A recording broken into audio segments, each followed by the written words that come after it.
सबसे पहले तो आप सब लोगों का बहुत बहुत शुक्रिया कि आज आपने एक छोटी सी कॉल पे टाइम निकाला और वक्त दिया आपने। इसके लिए हम आप मीडिया हज़रात के बहुत बहुत शुक्रगुजार हैं। आज का एक मैटर जो हमारा पीर पंजाल रीजन के अंदर जो इस टाइम मतलब एक जैसे जल रहा हो पूरा देश, इस तरीके से चल रही है हमारी पीर पंजाल के अंदर। लोग जल रहे हैं, आपस में मर रहे हैं, लड़ाइयाँ चल रही हैं, वो सारा हो रहा है। तो इसका कारण क्या है, इसके ऊपर हमने आज की जो प्रेस कॉन्फ्रेंस रखी है। आप लोगों का बहुत बहुत शुक्रिया जो आप आए। तो मेरा सवाल है आज रविंदर रैना जी से, बीजेपी से, और ख़ासकर हमारे एलजी महोदय जो हैं उनसे मेरा सवाल है कि ये SC/ST एट्रोसिटीज़ एक्ट जो है या पब्लिक सेफ्टी एक्ट जो है, ये सिर्फ गरीब लोगों के लिए ही है कि भी गरीब लोगों को इन एक्ट्स के अंदर फंसा के बंद किया जाए, या ये एक्ट जो है उन लोगों के लिए भी हैं कि जो इसका उल्लंघन कर रहे हैं इस टाइम पर। तो मेरी मुराद आज रविंदर रैना जी से है कि रविंदर रैना जी आज तक राजौरी पुंछ के दौरे पर कभी भी नहीं गए और 10 से ज़्यादा लोगों से कभी नहीं मिले। ये ऐसा क्या मुद्दा बन गया है इस टाइम पे SC/ST को लेके, पहाड़ियों को और गुजरों को आपस में लड़वा के ये जाके साथ में खड़े रहते हैं और बयान दिलवाते हैं कि जी कोई ST वाला यहाँ निकलेगा तो हम ये कर देंगे, ST वालों के साथ खड़े रह के निकलवाते हैं कि जी को पहाड़ी मिलेगा तो हम ये कर देंगे। ये जो तरीकाकार जो अंग्रेज़ों वाली पॉलिसी इन्होंने शुरू की है, हम इसको कंडेम करते हैं। कल मेंढर के मेरी सब कंस्टिट्यूंसी से एक DDC मेंबर हैं, उन्होंने कल बयान दिया कि जी मेरी कंस्टिट्यूंसी के अंदर किसी भी गुज्जर में अगर दम हो तो वो यहाँ आके प्रेस कॉन्फ्रेंस करके बताए, यहाँ पर आके वो कुछ करके बताए। तो ये संवैधानिक अधिकार है हर किसी नागरिक को, हिंदुस्तान का कोई भी नागरिक, वो अपनी राइट्स को महफूज रखने के लिए, अपनी आवाज़ को आगे बताने के लिए वो प्रेस कॉन्फ्रेंस कर सकता है, वो एजिटेशन कर सकता है, पूरा मन कहीं पर भी बैठ के कुछ भी किया जा सकता है। ये हमें संविधान ने इसका जो है वो सहूलतें दे रखी हैं। तो मेरा उनको भी ये स्पष्ट लफ्ज़ों में ये है कि भाई आप DDC बने हैं, चाहे 4 पंचायतों से चाहे 6 पंचायतों से, तो आप पब्लिक के रिप्रेजेंटेटिव हैं और किसी भी पब्लिक रिप्रेजेंटेटिव को ऐसी बात करना शोभा नहीं देती। मेरी तरफ से उनको भी ये मैसेज है। और दूसरी बात मैं ये कहना चाहता हूँ कि हम जो इन्होंने कल वहाँ पर किया और रविंदर रैना जी खड़े थे साथ में, तो हम उसको सिरे से खारिज करते हैं, कंडेम करते हैं कि ऐसी कोई भी बात, कोई भी एक आदमी जो है पब्लिक का आदमी, जो इसके साथ पब्लिक जुड़ी हुई है, वो पब्लिक के वोट लेके जीता हुआ है और इस तरीके के अगर वो बयानबाजी करता है तो ये बहुत गलत है, ये निंदनीय है।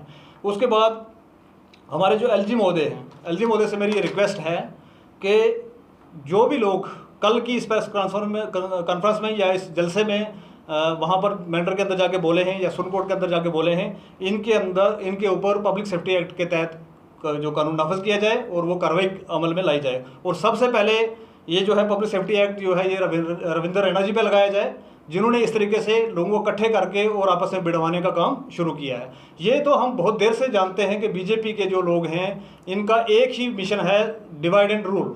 और डिवाइड एंड रूल पूरे हिंदुस्तान के अंदर इन्होंने किया है, हिंदू और मुसलमान को बना के। अब यहाँ पर जम्मू कश्मीर के अंदर हिंदू मुसलमान से इनका काम नहीं चला। पिछले 4-5 साल से बहुत सारे प्रयास किए गए, उनमें नहीं ये कामयाब हुए। तो अब इन्होंने एक काम किया है कि भाई पहले इसमें भी मैं बता दूं आपको कि पहले ये इन्होंने क्या किया था कि गुजरों को लेके कि जी आपको फ्लैट्स देंगे, आपको हमने फॉरेस्ट राइट्स एक्ट दे दिए हैं, आपको और पता नहीं क्या क्या बहुत सारी ऐसी चीज़ें। तो ये सारी की सारी चीज़ें करने के बाद भी जब इन्होंने देखा कि यहाँ से कोई बड़ा रिस्पॉन्ड नहीं निकल के आ रहा है, तो तब इन्होंने ये दूसरी चाल चली है जिसके अंदर इन्होंने ये किया है कि भाई हम पहाड़ियों को ST देने जा रहे हैं। मेरा सवाल है BJP से, कौन पहाड़ी आपसे ST मांगने के लिए गया था? हमने जितने भी हमारे BDCs, DDCs, सरपंचीज, जितने भी XMLA, सब ने अलग अलग बयान जारी करके बता दिया हुआ है कि हमें किसी पहाड़ी को रिजर्वेशन मिले, हमें उससे कोई परेशानी नहीं है। हम ये चाहते हैं कि भी SC/ST जो लोगों को मिली हुई है 7%, 7.5% जो ST मिली हुई है, उसको छेड़खानी ना की जाए, पहाड़ियों का जो राइट बनता है उनका राइट दे दिया जाए। ये हम जब स्पष्ट लफ्ज़ों से बता दिया गया है, तो ये रोज़ाना जाके पंचायतें करना, लोगों को इकट्ठे करना और लोगों को भिड़वाने का जो कारण बना रखा है इन्होंने, ये क्यों किया जा रहा है? ये सिर्फ इसलिए किया जा रहा है कि कोई एक कम्युनिटी इनके साथ आए ताकि ये यहाँ पर गवर्नमेंट फॉर्म कर सकें, और गवर्नमेंट फॉर्म करने के बाद जैसे ये आज कह रहे हैं कि 370 को हमने हटाया, 35A को हटाया, ये बर्बादियाँ जो हमारी की हुई हैं उसके ऊपर एक फाइनल जो कील ठोकने का जो काम है वो किया जा सके असेंबली बना के यहाँ पर। और वो जो इनका सपना है वो तो कभी ज़िंदगी में पूरा नहीं होगा, क्योंकि ये सारी चीज़ें जो लोग समझ रहे हैं आज के। तो मेरी LG महोदय से रिक्वेस्ट है कि भाई सिर्फ अगर मौलाना हजरात मस्जिद से जाके कोई इस्लाम के बारे में कोई अच्छी चीज़ बताते हैं तो उनके ऊपर ये एक्ट लगाए कि आप पब्लिक सेफ्टी एक्ट लगा के उनको अंदर डाल सकते हैं। तो क्या वो एक्ट रविंदर रैना के लिए नहीं है? क्या वो एक्ट उन लोगों के लिए नहीं है जो BJP से लोग जुड़े हुए हैं और जाके एरिया के अंदर, कंस्टिट्यूंसीज के अंदर, डिस्ट्रिक्ट्स के अंदर, ब्लॉक्स के अंदर जाके इस तरीके का जहर उगल रहे हैं। क्या इनके लिए भी कोई कानून है यहाँ पर या नहीं है, या क्या ये कानून सिर्फ गरीब लोगों के लिए ही हैं? तो एक तो मेरा ये कहना है इनके साथ। उसके बाद जितने भी लोग पहाड़ी कबीला के, जितने भी लोग गुज्जर कबीला के आज मीटिंग्स कर रहे हैं अलग अलग एरियाज़ के अंदर, 50,000 की गैदरिंग, 2 लाख की गैदरिंग, 1 लाख की गैदरिंग ये कर रहे हैं, कोई भी इनमें से organisation corruption, unemployment, development, mining mafia, शराब mafia, land mafia, GST, toll plaza, statehood, 370, 335A और महंगाई, इसके बारे में भी अगर ये लोग निकल के करते तो मेरे ख्याल से वो सबसे बेहतर था एज कम्पेयर टू कि जहर जो है वो लोग उगल रहे हैं इस टाइम पे एक दूसरे के खिलाफ, इससे बेहतर था कि इन मुद्दों पे बात की जाती। हमारे बच्चे आज सफ़र इसलिए हैं क्योंकि करप्शन है, अनएम्प्लॉयमेंट है। हमारे बच्चे इसलिए दरबदर नहीं हैं आज कि उनको ऐसी मिली है या नहीं मिली है। हमारे बच्चे इसलिए दरबदर हैं कि हमारे यहाँ पर इतनी सारी वैकेंसीज होते हुए भी उनको फिल नहीं किया जा रहा है। उन चीज़ों के ऊपर भी मेरी जनरल पब्लिक से, चाहे वो पहाड़ी हों चाहे वो ST वाले हों, उन सब से रिक्वेस्ट है कि प्लीज़ इन मुद्दों के ऊपर ध्यान दें। आप अगर 20, 30,000, 50,000 लोग इकट्ठे होकर एक दूसरे को गालियाँ देने के लिए इकट्ठे होते हैं तो वो ना हो के इन मुद्दों पर काम किया जाए जो हमारे बेसिक मुद्दे हैं जिन पर हमें काम करना चाहिए।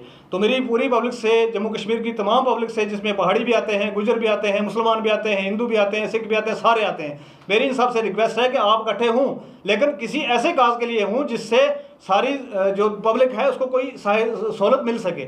ऐसी चीज़ों के लिए मत इकट्ठे हों आप। और मेरे जितने भी DDCs, BDCs, XMLAs, जितने भी मिनिस्टर्स हमारे एक्स रह चुके हैं, सारे के सारे सरपंचेस, पंचेस, इन सब से भी मेरी एक रिक्वेस्ट है कि आप लोग क्या कर रहे हैं। ये जलाने का काम जो है हमारे खिता पीर पंजाल को इस टाइम पर खासकर किया जा रहा है, और आप लोग कहाँ हैं?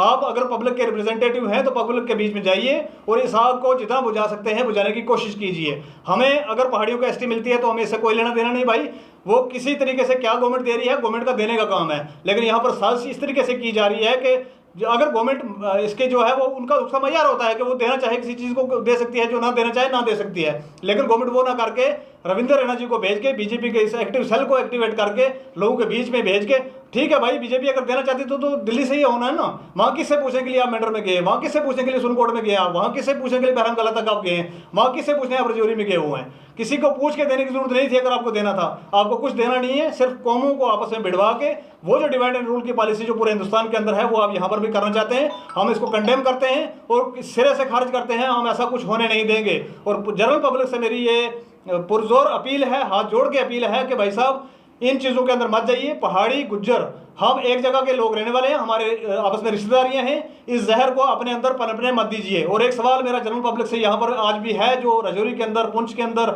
और अलग अलग एरियाज़ के अंदर अलग अलग मीटिंग्स हो रही हैं, पहाड़ियों की अलग हो रही है, गुजरों की अलग हो रही है। मेरा इनसे पूछना है कि पहाड़ी और गुजरबाद में आप लोग क्या मुसलमान भी रहे हो कि नहीं? अगर आप मुसलमान हो तो एक मुसलमान का बच्चा दूसरे मुसलमान की बहन बेटियों को कैसे गालियाँ दे सकता है, जो सोशल मीडिया पर इस टाइम पर चल रहा है? तो ये चीज़ें देख के मुझे लगता तो आप तो मुसलमान नहीं रहे हो, आप तो इंसान ही नहीं रहे हो। तो उसके बाद आप ST में चले जाएं या नॉन ST में चले जाएं या पहाड़ी बन जाए, कोई फर्क नहीं पड़ेगा। किसी को अगर मेरी ये बात बुरी लगे तो मुझे माफ़ कर देना, लेकिन ये सच है आज का। Thank you very much. कुछ पूछना